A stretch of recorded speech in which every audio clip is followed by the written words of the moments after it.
એ ગીત અવશ્ય લેતા હોય, કારણ કે આજની યુવાન વહુને સાસુમાં ગમતા નથી, સસરા ગમતા નથી.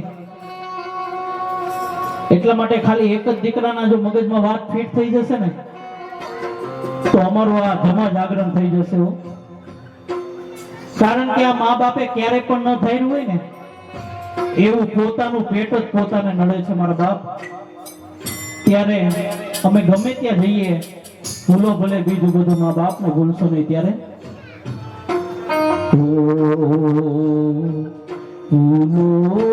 ભલે બીજું બધું, મા બાપ ને ભૂલશો નહીં.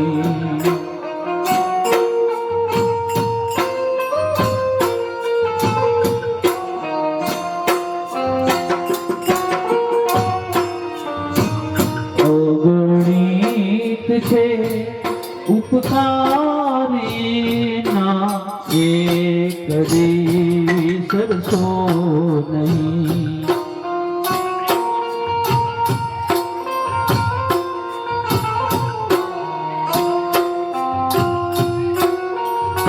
આજની યુવાન વહુને સાસુ સસરા નો ગમે એવું. આ દુનિયાની અંદર કોઈને વૃદ્ધ મા બાપ ગમતા નથી મારા બાપ. અરે માતાઓ વૃદ્ધ ગમે તેટલું મોટું થાય, ગમે તેટલું ઘટાદાર થાય, એ ફળ નો આપે પણ છાયડો જરૂર આપે. એમ આપણા ઘરની અંદર જીવતો ને જાગતો દીવો જો આપણા મા બાપ હશે ને, એ કઈ કામ નહીં કરે પણ આપણા દીકરા દીકરીનું તો જરૂર ધ્યાન રાખશે મારા બાપ. દીકરીને દાદીમાં નો ગમે. દીકરી 6 વાગે કોલેજ થી આવવાની અને 7 વાગે આવે ને એટલે આ ગઢી દાદીમાં પૂછે કે બેટા કેમ મોડું થયું. એ દીકરીને નો ગમે. દીકરી 6 વાગે કોલેજ થી આવવાની હોય અને 7 વાગે આવે એટલે ગઢી દાદીમાં તરત જ પૂછે બેટા કેમ થયું. એ દીકરીને નો ગમે.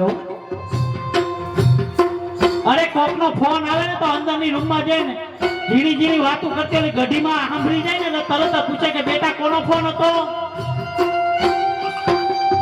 એ દીકરીને નો ગમે. તરત જ એના પપ્પાને ફરિયાદ કરે, પપ્પા દાદીમાં ટક ટક કરે છે, પપ્પા દાદીમાં મને ગમતા નથી પપ્પા. દીકરી તરત ફરિયાદ કરે.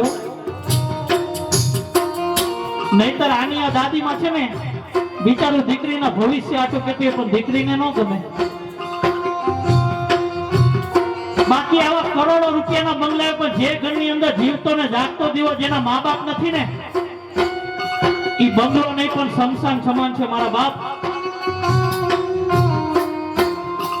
કારણ કે તમને જો તમારા મા બાપ ની અંદર મારા સ્વામિનારાયણ ભગવાનના દર્શન નહીં થાય ને તો ગઢડા ગમે એટલા ધક્કા ખાઓ ને કોઈ દી નહીં થાય.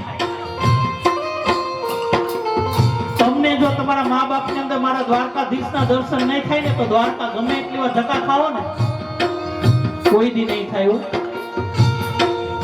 કારણ કે ભગવાન થી પણ જો એક ડગલું આગળ હોય ને તો એ આપણા મા બાપ છે મારા બાપ. એની સેવા કરી લીધી ને એના